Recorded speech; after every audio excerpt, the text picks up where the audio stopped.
the reasons that I assigned number 11 is because in college level math, which you guys are officially kind of into, pre-calc is like college level math. Math 4 is kind of pre-calc level. You start to get to problems where they'll have you do operations that you are capable of doing, but they'll take away all of your numbers and they'll put letters in the place of numbers. These are not considered to be variables because they are not variable. These are considered to be constants. So kind of like how you have like y equals mx plus b. X and y are considered to be variables. Those are numbers that change. M is the slope, B is the y-intercept. Those are like constants in the equation. You plug that number in and then it stays that number for the equation, but you would plug different numbers in for X and Y. So X and Y are variable, they change, but M and B are constants. Does that make sense? Those two different words. So these are considered to be constants. They are letters that represent numbers, but they're not variable. They don't change. They just represent one number. Does that make sense? They're constants. Okay, so if we look at this, we're capable of doing this problem because they're just telling us instructions to do. So the problem, when you first start looking at these, they look really intimidating because you know that you're going to do a problem that's going to have no numbers, which means that when you do the problem, it's going to look confusing. If you were to do this problem on a whiteboard, younger math classes would be very impressed. If you were to show your parents this problem, your parents would be very impressed. But if you were to do the problem yourself, the math is actually not that impressive. If you know what you're doing, the math is actually pretty simple. Okay? So one of the things they ask us to do is find the determinants of m and n, which we know how to do, right? Is it easy or difficult to find a determinant? Easy. Okay, so let's find the determinant of m. And so we do left to right, top to bottom. So we're going to multiply a times d, which is just AD. And we're going to subtract off BC. And you don't have to write those in the order I did. I'm just doing it in alphabetical order to make my life easier so that I have something to like be consistent with in the problem. So determinant for m is AD minus BC. What's the determinant for n? Okay. EH minus, and then again, I'm going to do alphabetical order, so I'm going to write FG, okay? Now, in the problem, it says prove that the product of those determinants. So that means I'm going to take these two determinants, and then what does the word product mean in math? Multiplication. I have to multiply these now. So AD minus BC needs to multiply by EH minus FG. Again, it's going to look terrible, but how difficult is it to multiply two terms by two terms? It's not difficult. We've done that a lot in math, right? They don't usually look like this. This is going to look terrible, but as far as difficulty, we've done this before, okay? So I'm going to do AD multiplied by EH. Again, to keep this simple, I'm going to do alphabetical order when I write out these letters. So I'm going to write AD, EH, and then AD times negative FG. A positive times a negative is negative, okay? AD times FG would just be AD, FG. And then I want you guys to figure out what the next two things would be. So we have to take this part and multiply it by EH. We have to take this part, multiply it by the FG. So figure out what the next two pieces would be.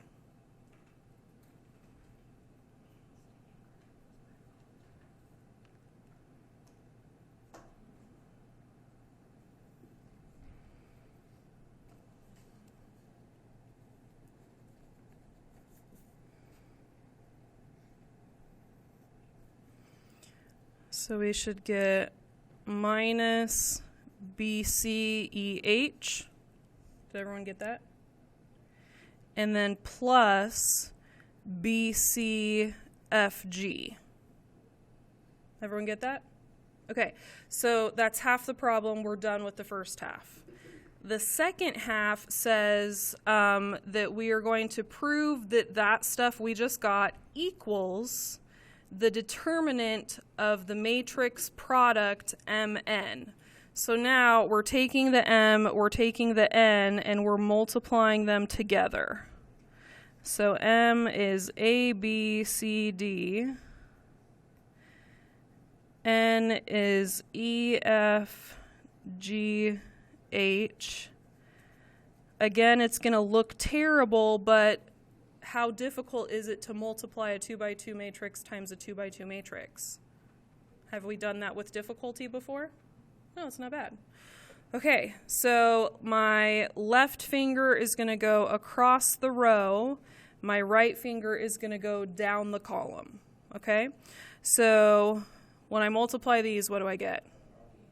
AE plus BG. So my first term is AE plus BG. That's the one term in my upper left corner. Okay?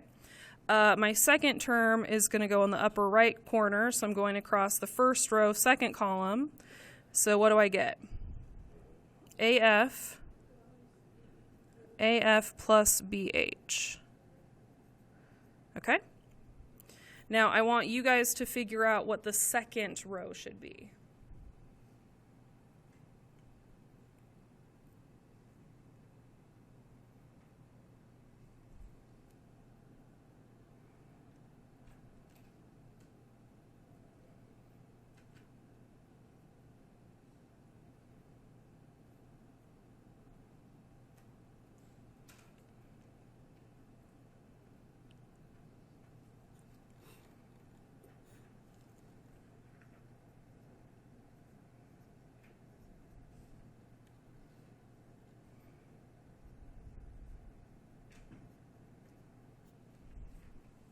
All right, is your second row correct? Yes? Okay, so they wanted us to find that product. Now let's figure out what they wanted us to do with the product. They want us to find the determinant of that matrix. So now we have to go back. We have to multiply these two together and then subtract off these two multiplied together. So this is going to be the part of the problem that's terrible. Not difficult, just tedious, just obnoxious. So I'm going to do AE plus BG multiplied by CF plus DH minus CE plus DG times AF plus BH.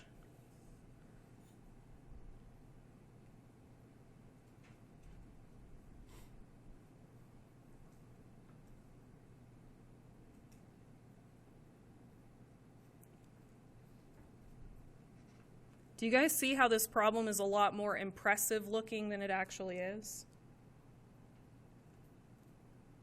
So it's doable. It just feels intimidating because they took all of our numbers away.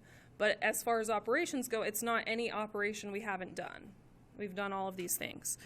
So for the first piece, AE times CF. AE times CF, I'm going to put these in alphabetical order, okay? Because it's easier, it's going to be easier to compare the pieces if I have them in the same order. So AE times CF would be ACEF. Are we okay with that? ACEF, okay? Then AE times DH, AD, EH, and then BG times CF, BCG, wait, is it FG? EFG, FG.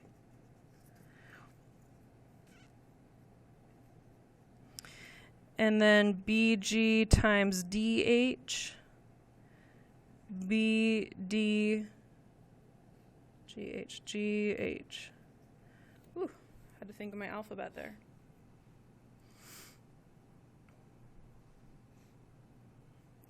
Now, this one has a minus in front of it, so I'm going to do a minus. And then everything I get for this next set has to be in parentheses because I'm going to need to distribute my negative. So I want you guys to go ahead and take a moment, and I want you to multiply these out.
Let's go ahead and distribute our negative. So I'm going to drop the first 4 terms down. I'm going to distribute my negative, and I'm going to see what happens.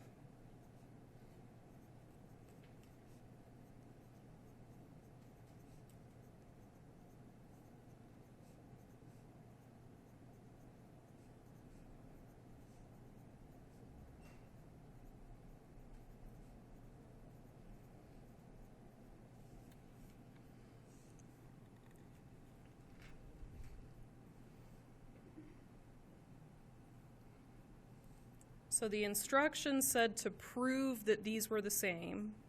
Right now, this one looks a lot shorter, this one looks pretty long. So what's happening? Some of the terms are canceling out. Can you guys see which terms are canceling? ACEF, so here's negative ACEF, positive ACEF.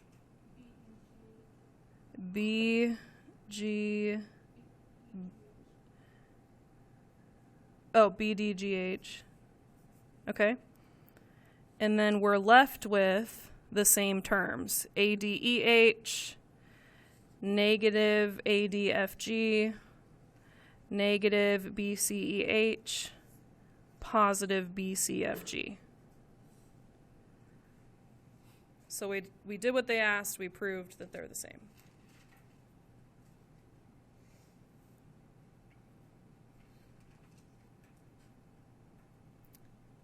So what did they prove in this problem?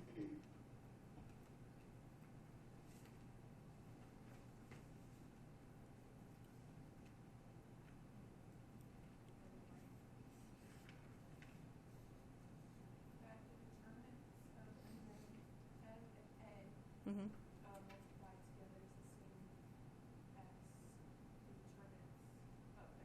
Yeah, that if you were to multiply the determinants of just individual matrices, it's the exact same thing as if you multiplied the matrices first and then found the determinants. You could probably do the same sort of thing with addition and see if that worked. So you could do M and N and find the determinants and add them together and see what that is. And then you could add the 2 matrices together and see what the determinant is and check and see if they match. This is called a proof. You're doing a proof here, because you're not doing it in a specific instance where it's specific numbers. You're doing it in a general sense where it's letters. And so you're proving that it would work no matter what the numbers are. Does that make sense? So this is very common in college level classes because they're like, I don't care about what the specific situation is. I want to know what happens in general. What's something that we can prove that works in like all scenarios no matter the number. So this is something that they often do in those upper level classes.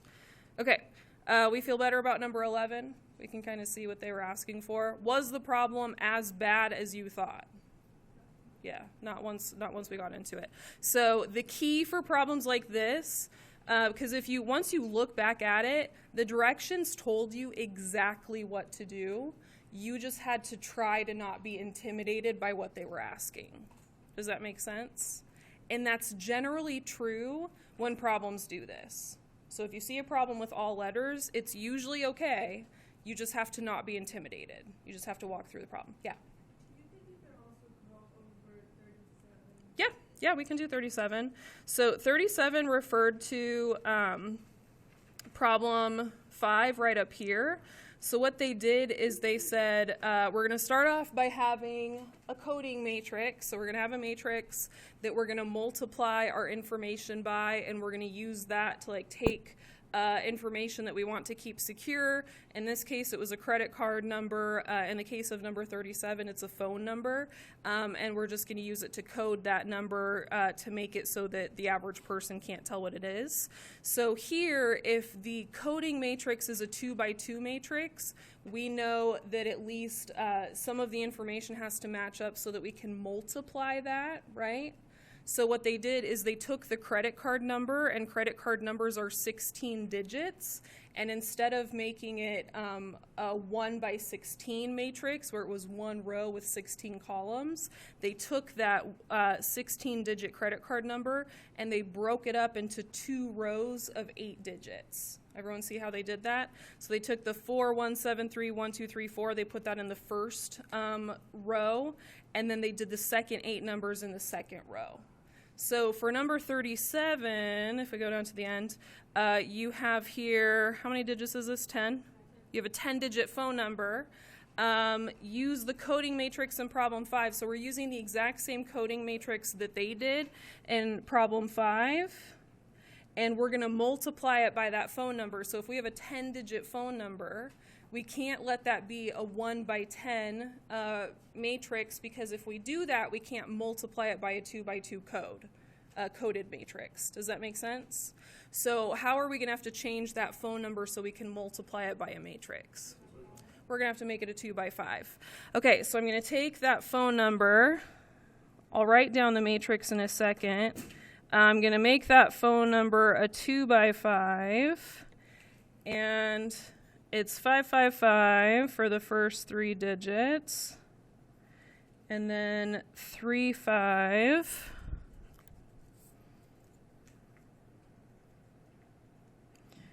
So this is what I have so far. 55535, and then 8, and then 0001. So that's what I have for my matrix that represents the phone number. Does that make sense? Okay. So now let's go back up to that problem where they did it with the credit card. Okay. Now you can see that they multiplied the coding matrix on the left side. And so we're going to take our coding matrix, and we're using the same one in problem 5 because that's what they told us to do. So we're still going to use the 2, -1, 3, 5.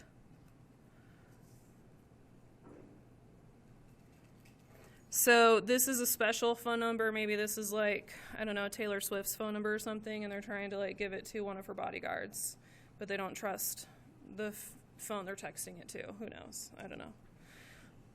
Just trying to keep it secure, you know?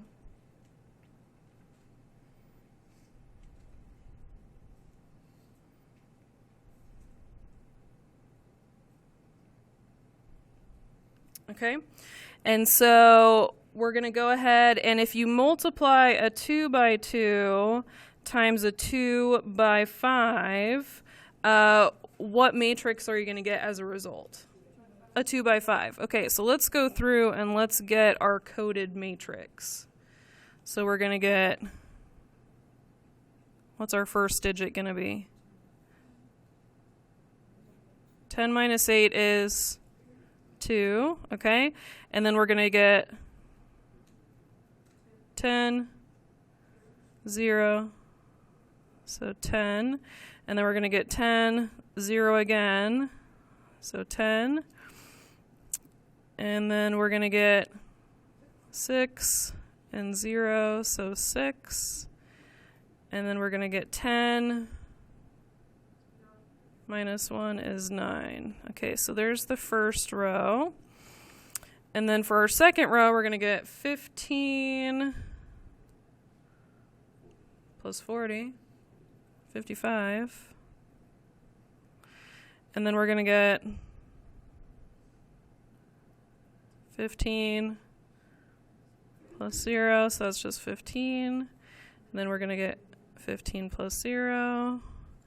And then we're going to get 9 plus 0. And then we're going to get 15 plus 5. At first, I was like, you guys, 3 times 5 is not 20. Whew, okay.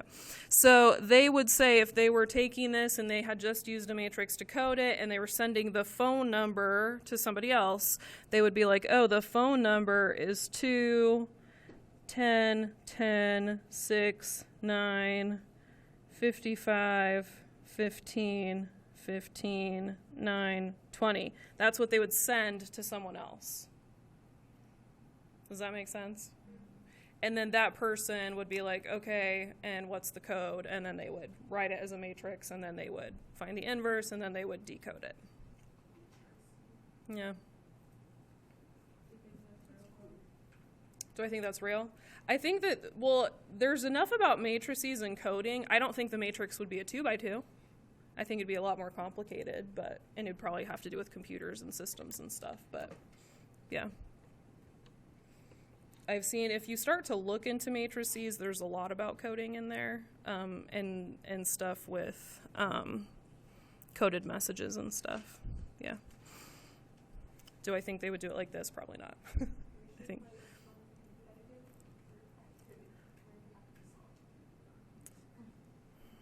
I will maybe come up with one for you guys. All right.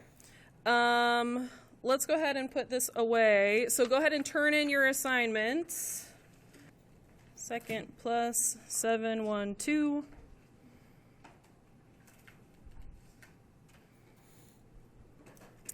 And before we get started on the calculator stuff, we're going to go ahead and we're going to write the dimensions for each matrix. So what are the dimensions for matrix A? 3 by 2. What are the dimensions for matrix B? 3 by 2. What are the dimensions for matrix C? 2 by 2. And what about matrix D? 2 by 2. Okay. So if you look at this button right here, right underneath the math button, above it in blue, you can see the word matrix. And so that's what we're going to use to start to program the matrices in here. So to get to the blue, we have to hit the second button. So I'm going to hit second, and then this is actually the inverse button. And then here you can see what look like matrices. So the first column is just naming them. The third column is editing them. So we're going to go over to the third column because we're going to edit them to start with. So matrix A, I'm going to program as matrix A. I have to put the dimensions first.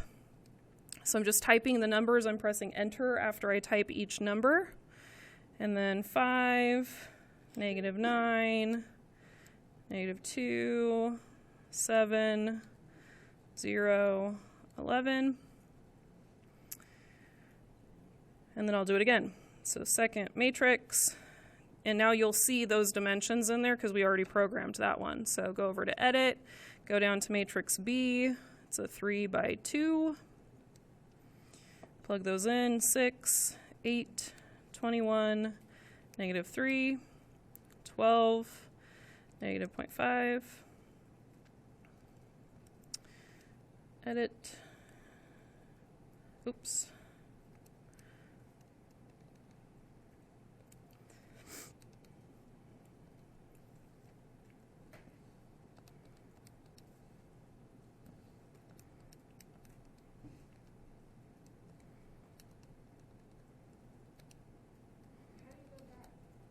You just do second matrix again. Yeah.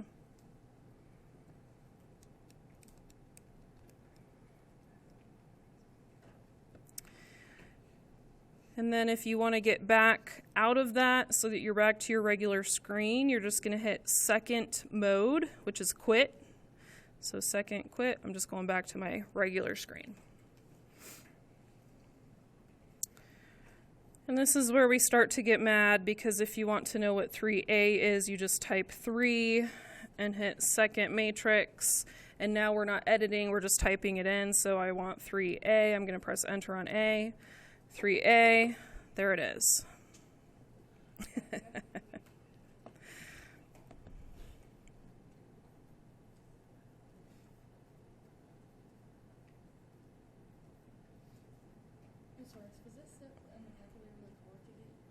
No.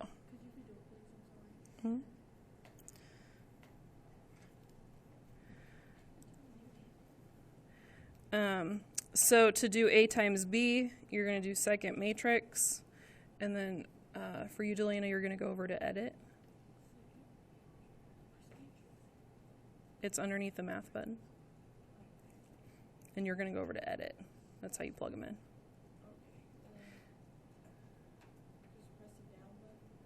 Go over to edit, yeah, and you can name them, the different letters.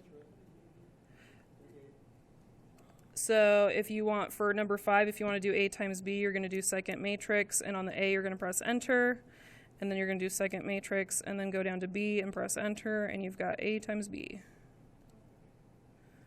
Now, this one said it won't do it.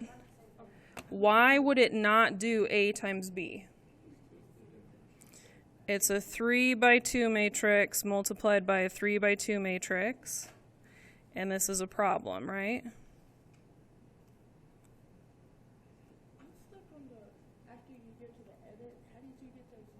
You just press enter, and then you can plug it all in.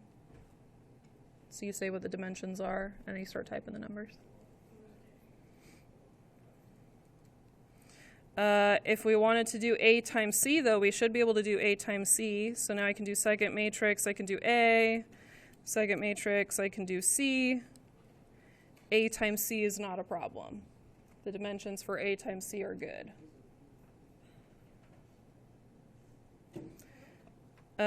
You can do A squared.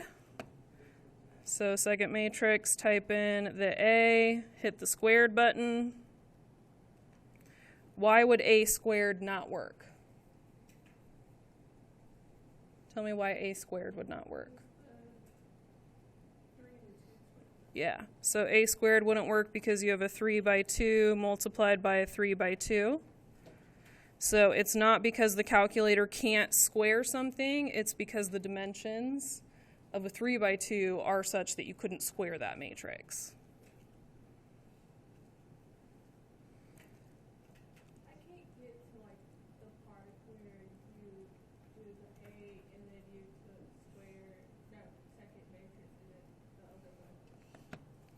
So if you do like second matrix, this part you can't get here. So if you press A and then it's just on the screen like this, then to get the next one you just do second matrix again and it will pull it up again.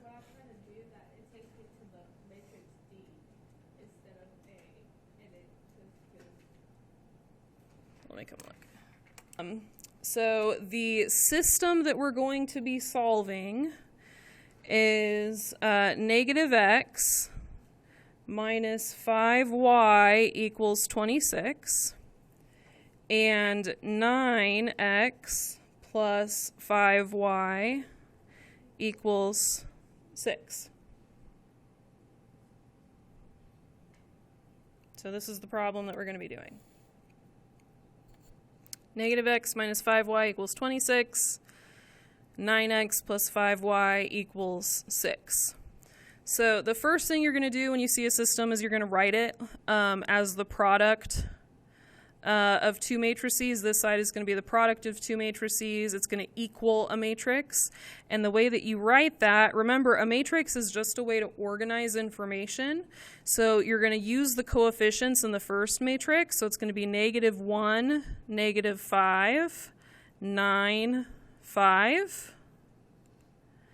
And then that's going to be multiplied by x, y. And the result is going to be 26, 6.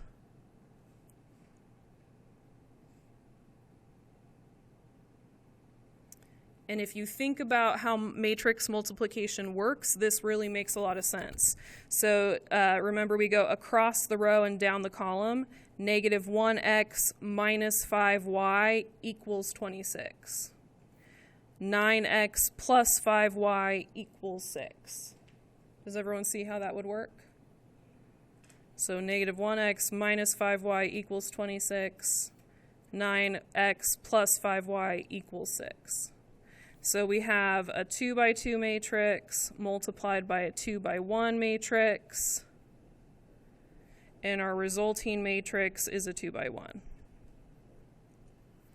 Now, symbolically, the way that they write this out is they say matrix A, this is matrix A. Matrix A multiplied by matrix X, which is where your variables are, is matrix B. Matrix A multiplied by matrix X equals matrix B. A times X equals B. This is just a way to write it out shorthand so that I could show my work, show what I'm doing without writing out all the numbers. Does that make sense? Okay. So if I wanted to isolate matrix X, what would I want to do?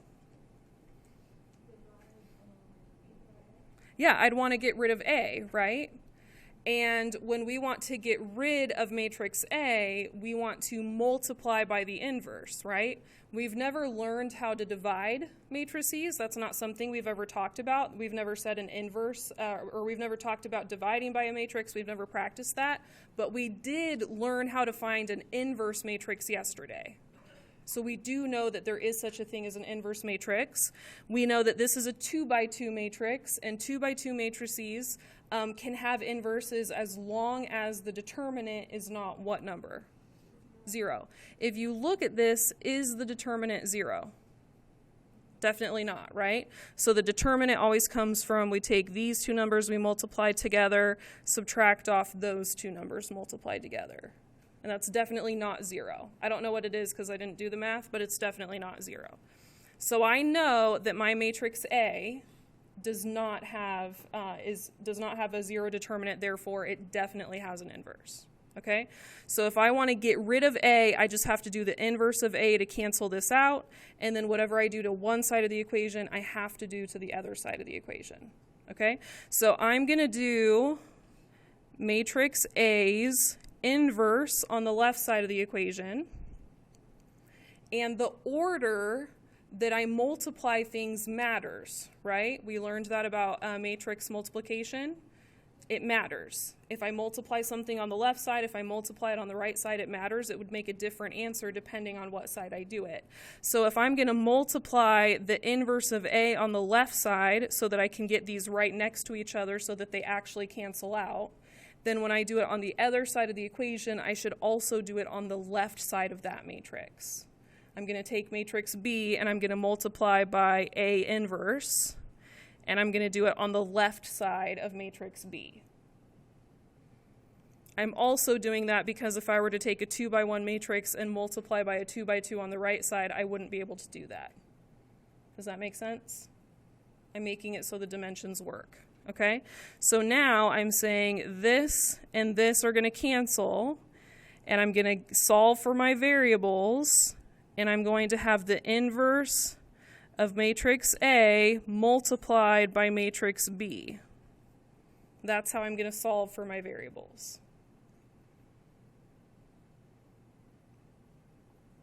Does that make sense? Okay. So let's go ahead and let's do the work to figure out what the inverse of A is, since we know that we have to do that. Okay? So if I know that I'm going to need to find the inverse, then I need to find the determinant first. So the determinant is going to be -5 minus -45, which is 40. So my inverse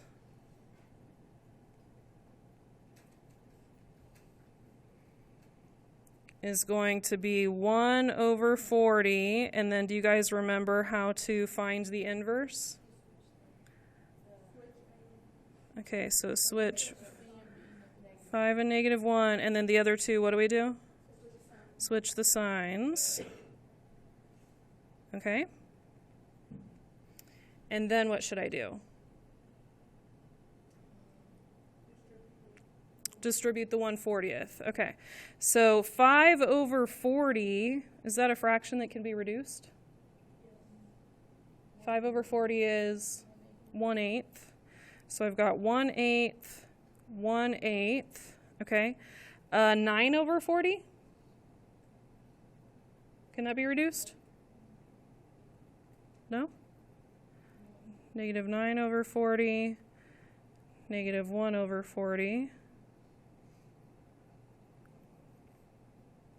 Okay.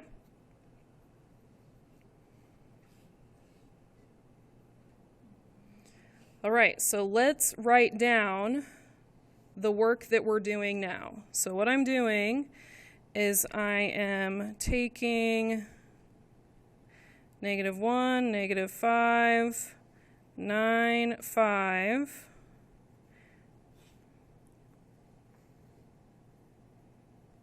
And I'm going to take the inverse and I'm going to multiply by that on the left. 1/8, 1/8, -9 over 40, -1 over 40. And then I'm taking the inverse and I'm multiplying by this on the left. 1/8, 1/8, -9 over 40, -1 over 40.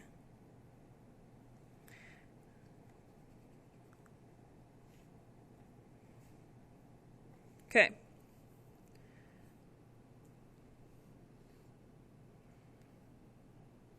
Now, what's going to happen if you think about what we learned yesterday? What's going to happen when I multiply these two? They cancel out. What do they always give us, though, as a result? Remember from yesterday, the 111000, what's that called? Starts with an I.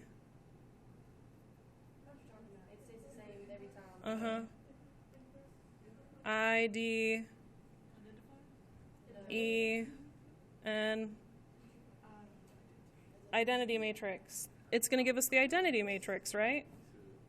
Okay. Okay. So let's multiply these together. Okay. So I have 1/8 times -1. -1/8, right? And then 1/8 times 9 is 9/8, so the answer is 1. Okay. You guys were like, well, now that we know the answer, we're just going to tell you what the answer is. Okay, so -1/8 and 9/8 gives me 8/8, which is 1. Okay, -5/8, +5/8, 0. Okay, it just got easier because we know the answers now. All right, +9/40, -9/40, 0. Okay. 5 times 9. 45/40, -5. Oh, this is going to hurt my brain. Don't cheat, you guys. 45/40 minus 5 would be, 40/40. Yeah, 1. Okay, there we go. Ooh, my brain. All right, times x over y. Now the other side, we're going to have to actually use our brains harder because these aren't necessarily a specific answer. Okay, 26 over 8 plus 6 over 8. What's 26 and 6? 32. 32 eighths. 4. Did everyone catch that? Yeah. I did that? So 26 over 8 plus 6 over 8 gave us 32 over 8, which was 4. Okay? Oh, gross. Oh, gross. Don't just tell me the answer. I want to know the answer for myself. I'm a strong, independent woman. I don't need no Carly to tell me the answers. Negative 9 over 40. Plus 6 times negative 1 over 40. Okay. Negative 6. Thank you, Carly. And myself, because I also did it. Okay. And then what would happen if we did the identity matrix times xy? Yeah, the identity matrix times anything is just the thing, right? The identity matrix times any other matrix is just going to be the matrix. So we're going to get xy equals 4, negative 6. Whew. Okay, so the point of intersection of those two lines is what? 4, negative 6. Okay, now let's do this on a calculator to show how easy it would be to do on a calculator, not by hand. The part I mostly want you to practice by hand is I still want you to practice finding the inverse. So I don't need you to do all this multiplication by hand, but I still do want you to find the inverse. Is that okay? So you can do the actual multiplying in the calculator, but I still want you to find the inverse by hand. Okay, so I'm going to do second plus 712 because I want to clear everything out of my calculator. The things that I'm going to plug into my calculator is I'm going to plug in this as matrix A and this as matrix B. This is matrix A and this is matrix B. Okay, so I'm going to do second matrix, go over to edit. Matrix A is going to be a 2 by 2 matrix. Negative 1, negative 5, 9, 5. Matrix B is going to be a 2 by 1 matrix. 26, 6. And so to solve for x, we know that we had A multiplied by x was B. And then we know to get the x alone, we just had to get rid of matrix A. And so to get matrix X, we just had the inverse of A multiplied by B. And so to type that, I'm going to do second matrix and get the A. And then to get the inverse, it's actually the same button that we've been using for matrix.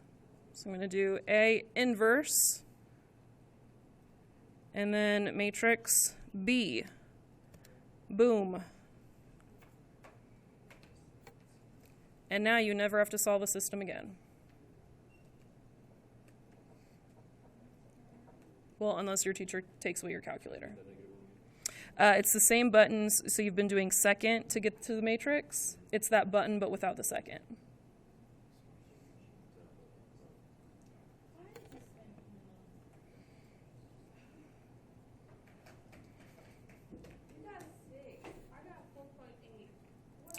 You probably have a typo somewhere. Okay, so let's try another problem. You really don't have to do all that math. All right, so what is matrix A for this problem?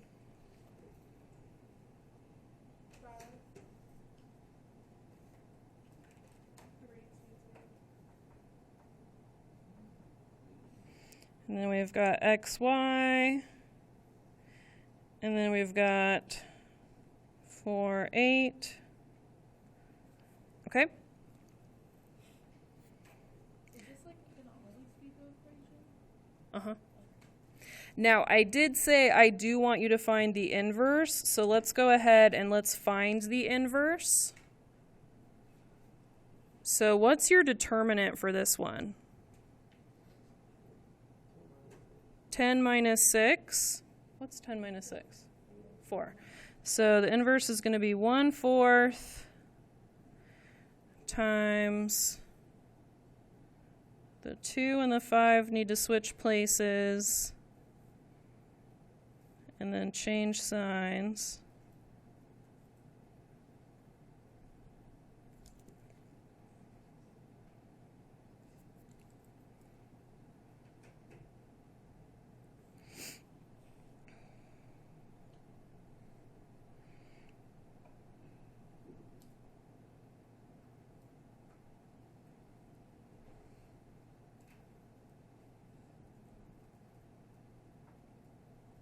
Okay, so the little bit of math that I do want you to do by hand is I do want you to find the inverse because I want us to practice that just to make sure that we can do it. And you're only doing that for these 6 problems. You're not doing that when you turn the page, because when you turn the page, you got 3 by 3 matrices. Okay, so now let's go back and let's program this matrix A and this matrix B back into the calculator. So matrix A, 5, 3, 2, 2. Matrix B, 4, 8. And now the nice thing, since you are typing the same thing repetitively and since it's the same every time, is if this is still on your screen, you don't have to type it again. You can go up here, and since you have programmed a new matrix A and a new matrix B, if you go up here and just press enter to copy paste, it will recalculate for you. You don't have to type it again. So -4, 8 are the answers. So you can write xy equals -4, 8. I don't need you to do that. This is kind of just showing your work. This is a little bit extra. The answer that I need is -4, 8 written as a point, because that is the correct format for an answer like this. So for 8 through 13, the work that I want to see you finding the inverse by hand. And there's not a lot of work to show. You just need to show that you found the determinant and switching the numbers and changing the signs. And then I want to see the final answer. Those are the things I want to see. Are there any questions about what I need to see from that? We're putting them in brackets because that's the notation that shows, oh, I'm using matrices. This is in parentheses because this is a line and that's a line, and 2 lines cross at a point. And so this is the point where the lines cross. Mm-hmm. Mm-hmm.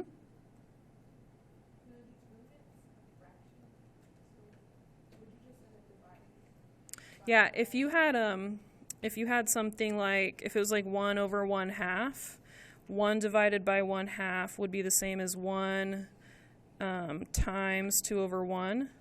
And so the number in front of your matrix would actually be a whole number 2. So you'd be like doubling all the numbers inside your matrix. So what do you have? What's your determinant?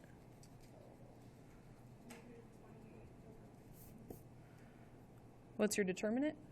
I got 28 over 15? Okay. Now you have 28 over 15. So then it would be 1 times 15 over 28, negative. So you would be multiplying each number by -15 over 28.